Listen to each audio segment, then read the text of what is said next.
يا أيها الذين آمنوا إذا نودي للصلاة من يوم الجمعة فاسعوا إلى ذكر الله وذروا البيع.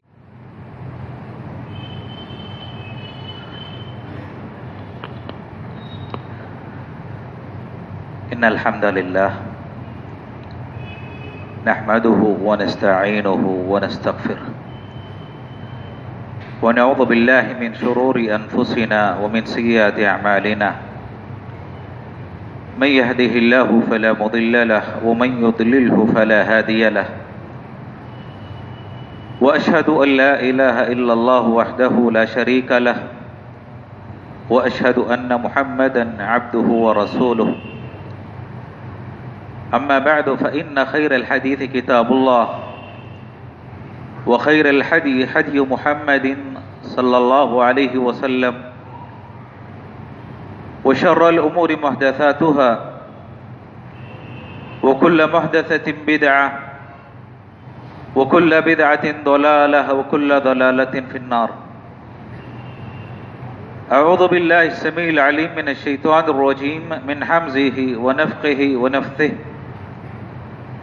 وما خلقت الجن والإنس إلا ليعبدون. برادران اسلام، دینی بھائیوں، خواتین ملت، اللہ تعالیٰ نے انسانوں کو پیدا کیا تو اللہ تعالیٰ نے ان کی پیدائش کا ایک مقصد بیان کیا. بہت مشہور آیت ہے، وَمَا خَلَقْتُ الْجِنَّ وَالْإِنسَ إِلَّا لِيَعْبُدُونَ، کہ میں نے انسان اور جنات کو اپنی عبادت کے لیے پیدا کیا. اس آیت کی تفسیر ابن عباس رضی اللہ تعالی عنہما کرتے ہوئے کہتے ہیں الا لیوحدون. یعبدون کا مطلب ہے یوحدون، یعنی توحید پر عمل کرنے کے لیے. تو گویا کہ انسان پیدا کیا گیا ہے، اس کی زندگی کا مقصد ہے توحید پر قائم رہنا، توحید کے تقاضوں کو پورا کرنا اور اس پر استقامت اختیار کرنا. محترم مسلمان دوستو، توحید اتنی عظیم چیز ہے، اتنی عظیم نعمت ہے کہ اگر یہ کسی انسان کو مل جائے تو اس سے عظیم، اس سے بہتر دنیا کی کوئی اور دولت نہیں ہے. اور جو آدمی اس سے محروم ہو جائے دنیا کا سب سے بد نصیب، بدترین اور بدبخت انسان ہے. توحید وہ نعمت ہے کہ جس انسان کو مل جاتی ہے، نصیب ہو جاتی ہے، حاصل ہو جاتی ہے، وہ مرنے کے بعد، موت کے بعد سیدھے جنت میں داخل ہوگا. بہت سے مسلمان ہیں، اگر کسی انسان کی موت، اس کی وفات حالت نماز میں ہو جائے تو اس کو خوش نصیب تصور کرتے ہیں، اس نے خاتمہ کی علامت سمجھتے ہیں کہ حالت نماز میں دنیا سے رخصت ہوا. روزے کی حالت میں کوئی دنیا سے چلا جائے تو خوش نصیب تصور کرتے ہیں. حج کرتے ہوئے کوئی وفات پا جائے تو حسن خاتمہ کی نشانی سمجھی جاتی ہے. یقیناً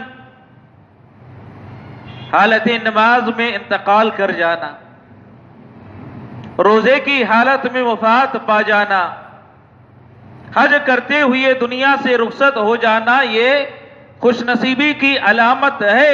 لیکن سب سے بڑھ کر اگر کسی انسان کا انتقال توحید پر ہوتا ہے تو اس سے بڑھ کر حسن خاتمہ کی کوئی اور نشانی نہیں،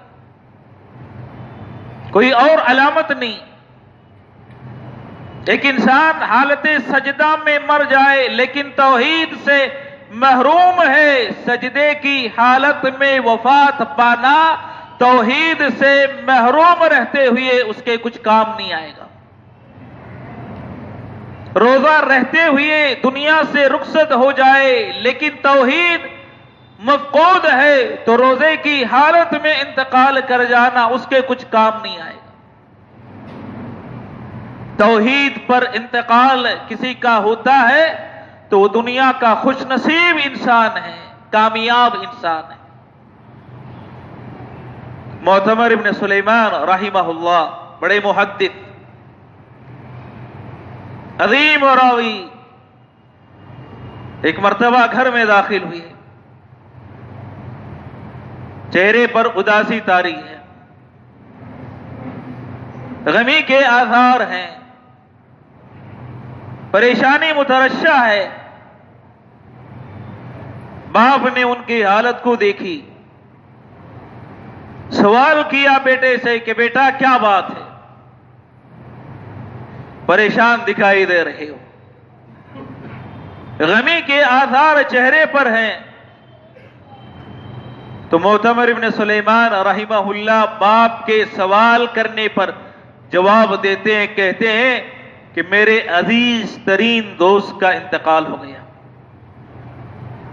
عزیز دوست دنیا سے رخصت ہو گیا، چلا گیا، اسی لیے غمی میں ہوں، پریشانی کے آثار چہرے پر ظاہر ہیں۔ باپ نے سوال کیا امات علی السنت والتوحید، کیا اس کا انتقال سنت اور توحید پر ہوا ہے؟ موحد ہو کر سنت پر رہتے ہوئے دنیا سے رخصت ہوا ہے؟ تو بیٹے نے جواب دیا، معتمر ابن سلیمان رحمہ اللہ نے کہا کہ ہاں ان کا انتقال سنت پر اور توحید پر ہوا ہے۔ تو کہا فکر کیوں کرتے ہو، جو سنت پر مرتا ہے، توحید پر جو آدمی دنیا سے رخصت ہوتا ہے اس کا انجام جنت ہے، پریشان کیوں ہوتے ہو، غمی کیوں کرتے ہو، فکر کی کیا بات ہے؟ اور اسی کو حدیث میں نبی کریم صلی اللہ علیہ وسلم نے بیان کیا، من مات وهو يعلم ان لا الہ الا اللہ دخل الجنہ، جو آدمی مرتا ہے وهو يعلم، وہ جانتا ہے، کیا جانتا ہے؟ اللہ الہ الا اللہ، کہ اللہ کے سوا کوئی معبود حقیقی نہیں، جانتا ہے، توحید کو پہچانتا ہے، توحید کا علم ہے، توحید کے تقاضوں کو پورا کرتا ہے۔ من ماتا، جو آدمی مر جائے وہ یعلم، اور جانتا ہے اللہ الہ الا اللہ، کہ اللہ کے سوا کوئی معبود حقیقی نہیں، دخل الجنہ، تو وہ انسان جنت میں داخل ہوگا۔ توحید کی معرفت آج ہماری اپنی جماعت، اپنے افراد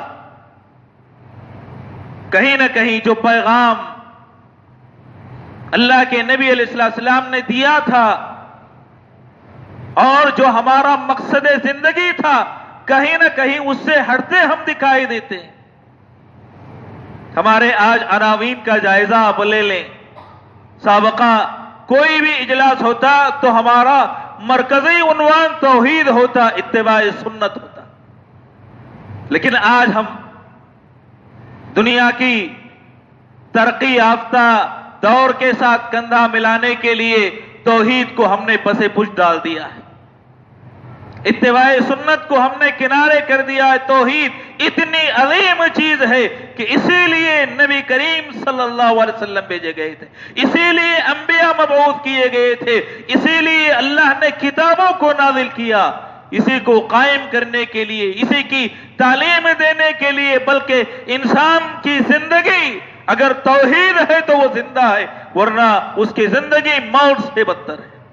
قل ان صلاتي ونسكي ومحياي ومماتي للہ رب العالمین، کہ آپ کہہ دیجئے کہ میری نمازیں، میری قربانیاں، میرا جینا اور میرا مرنا للہ، اللہ کے لیے، اللہ کی توحید کے لیے، توحید پر قائم رہنے، توحید کی طرف بلانے کے لیے میری زندگی ہے اور اسی پر میری موت ہے۔ یہ ہماری زندگی کا مقصد ہے۔ ہم اپنے مقصد حیات کو پہچانیں، جانیں کہ توحید کے لیے ہم پیدا کیے گئے، توحید کے لیے مبعوث کیے گئے۔ اللہ تعالیٰ نے فرمایا وَلَقَدْ بَعَثْنَا فِي كُلِّ أُمَّةٍ رَسُولًا أَنِ اعْبُدُوا اللَّهَ وَاجْتَنِبُوا الطَّاغُوتَ۔ ہر امت میں ہم نے رسول بھیجا، ہر امت میں، کوئی امت ایسی نہیں گزری جس میں اللہ کا رسول نہ آیا ہو، اللہ کا پیغمبر مبعوث نہ کیا گیا ہو، ہر امت میں۔ کس لیے؟ ان اعبدوا اللہ، کہ لوگوں ایک اللہ کی عبادت کرو، واجتنبوا الطاغوت، اور طواغیت سے اپنے آپ کو بچائے رکھو۔ یہ بھیجنے کا انبیاء اور رسولوں کا مقصد تھا، اسی لیے اللہ تعالیٰ نے بھیجا ہے، اور یہ بڑی خوش نصیبی کی بات ہے۔ آپ اس سے اندازہ لگائیں، غزوہ تبوک کا موقع تھا، صحیح مسلم کی روایت ہے، ابو ہریرہ رضی اللہ تعالیٰ عنہ اس کے راوی، تنگی کا زمانہ ہے، غزوہ تبوک کا موقع ہے، کھانا ختم ہو گیا ہے، تنگ دستی کا عالم ہے۔ صحابہ آئے نبی کریم صلی اللہ علیہ وسلم کے پاس، اجازت طلب کرنے لگے کہ یا رسول اللہ، لوگ بھوکے مر رہے ہیں، غذا کی قلت ہے، کھانے کی کمی ہے، آپ اجازت دیں کہ ہم اپنے اونٹوں کو ذبح کریں۔ نبی کریم صلی اللہ علیہ وسلم نے اجازت دے دی، کہا کہ اونٹوں کو ذبح کرو۔ اللہ کے نبی علیہ السلام نے اجازت دی تو اللہ کے نبی علیہ السلام کی اجازت کو عمر فاروق رضی اللہ تعالیٰ عنہ نے سنا۔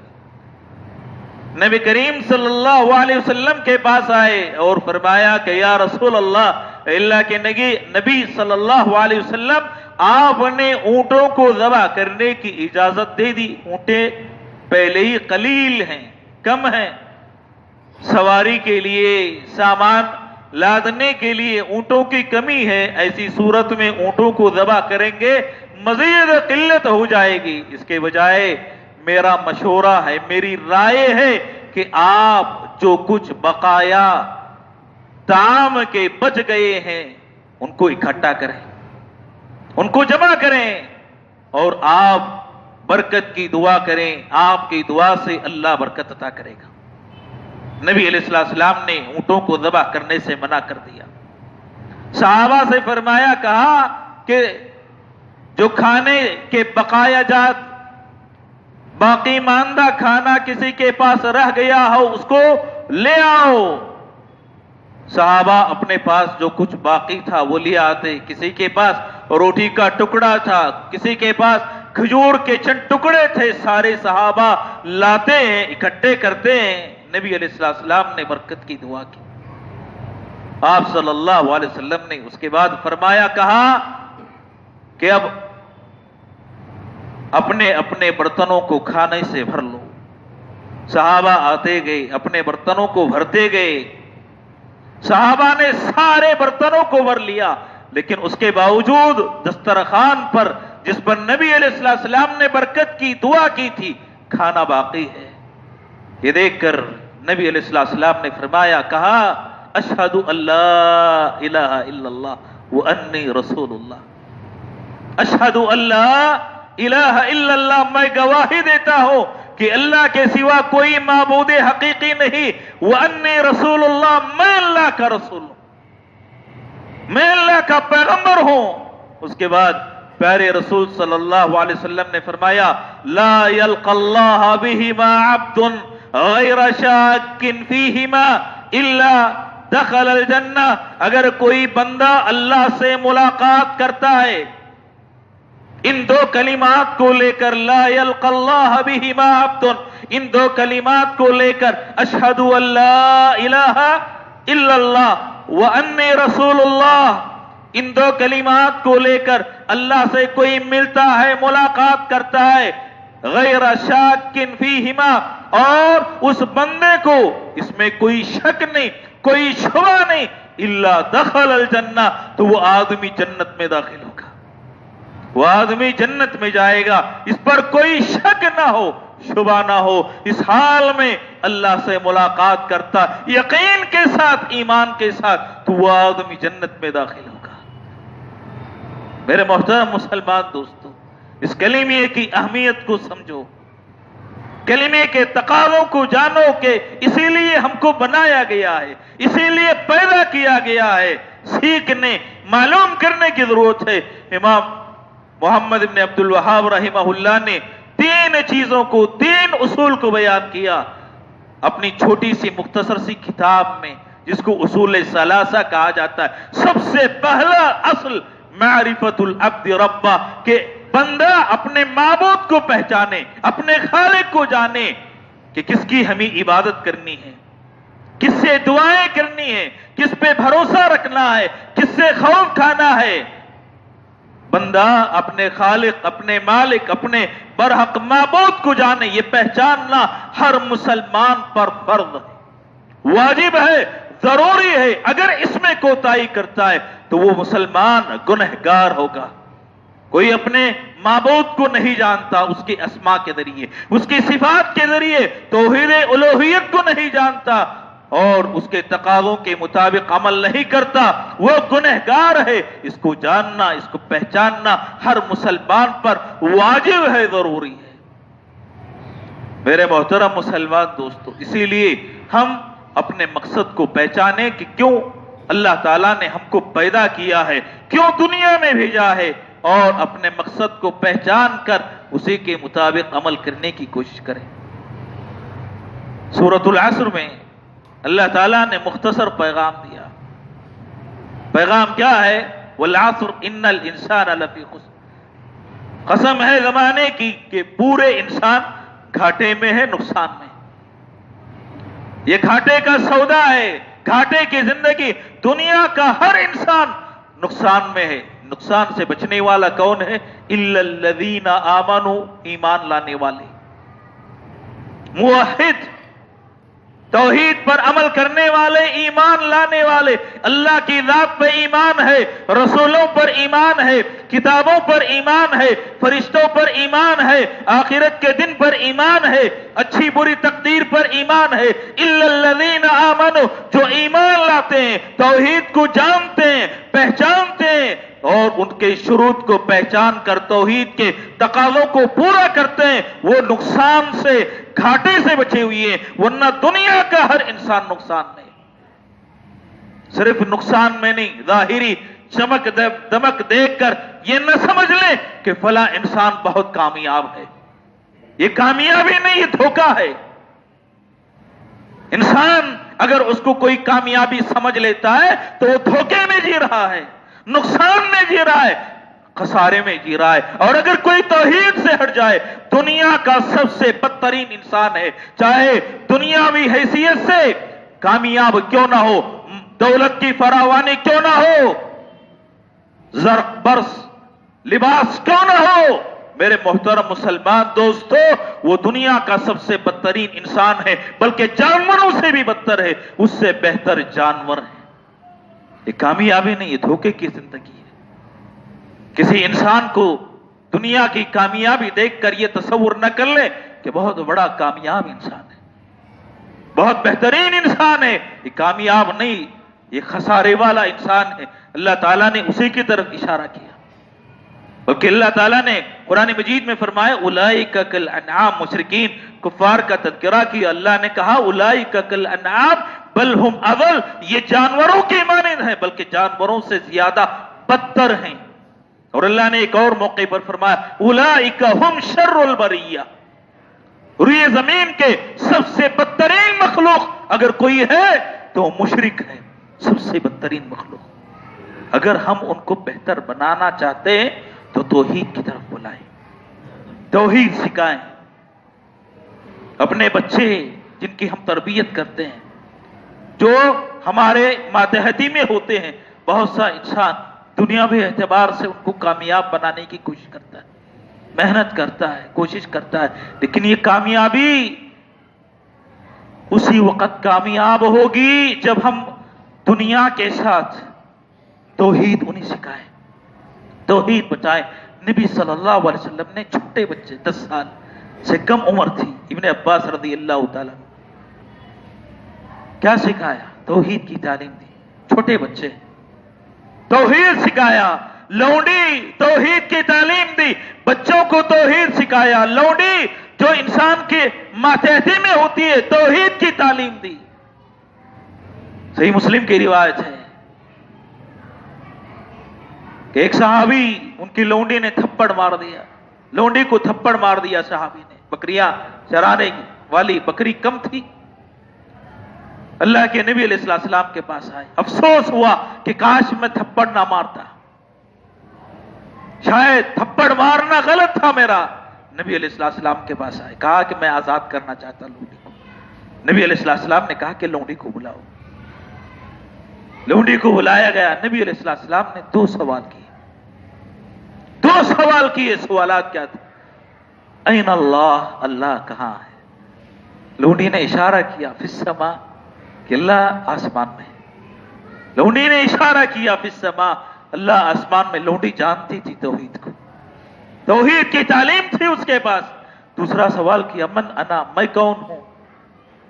انت رسول اللہ، آپ اللہ کے نبی ہیں، وہی جو حدیث میں اللہ کے نبی علیہ السلام نے بیان کیا، اشہد اللہ الہ الا اللہ وانی رسول اللہ۔ این اللہ، اللہ کہاں ہے؟ من انا، میں کون ہوں؟ لونڈی نے اشارہ کیا اللہ آسمان میں۔ من انا، میں کون ہوں؟ انت رسول اللہ، آپ اللہ کے نبی ہیں، اللہ کے رسول ہیں۔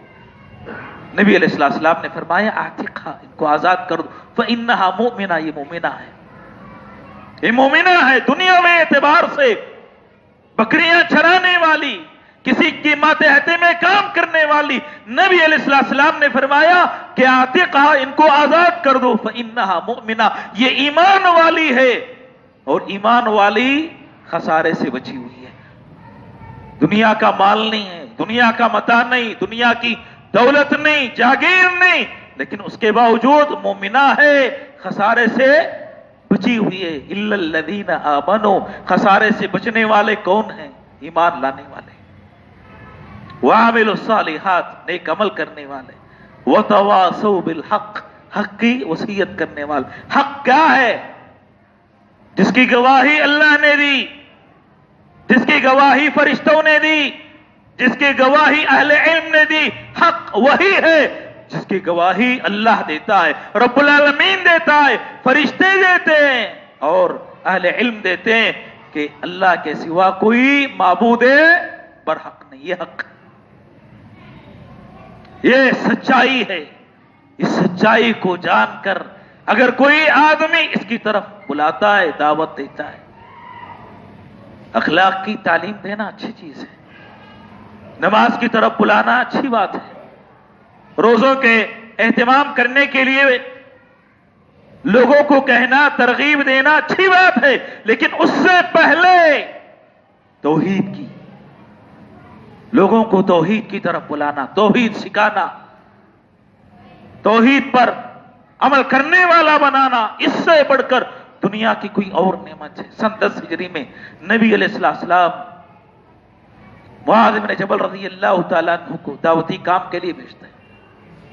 بہت سے لوگ سوال کرتے ہیں کہ دعوتی فیلڈ سے جڑا ہوا ہوں، کیا کہوں، کیا بات کروں، کیسے اپنی دعوت کو پیش کروں، کیا کہنا ہے؟ یہ انبیاء نے سکھا دیا، اور انبیاء کو رب نے سکھا دیا، اللہ نے سکھا دیا کہ دعوت کا کام کیسے کرنا ہے۔ انبیاء نے ہم کو بتا دیا کہ دعوتی کام کیسے کرنا ہے، کیا پیش کرنا ہے۔ سب سے پہلے میرے دوستو، انسان کیسے کھڑے ہونا ہے، کیسے ہاتھ باندھنا ہے، یہ اہم چیز نہیں، اہم چیز آپ کیا پیش کریں گے، کس سے اپنی بات کا آغاز کریں گے، یہ سب سے اہم چیز ہے۔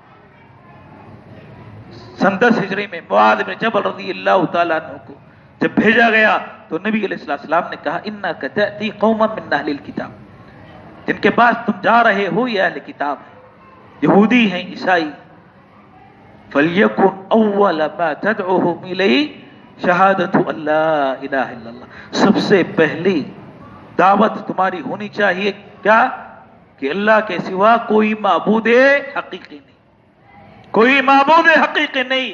یہی ہماری امتیازی خصوصیت ہے، ہماری دعوت اسی سے پہچانی جاتی ہے، ہماری دعوت اسی سے قائم ہے، اور ہماری جماعت اسی سے زندہ ہے۔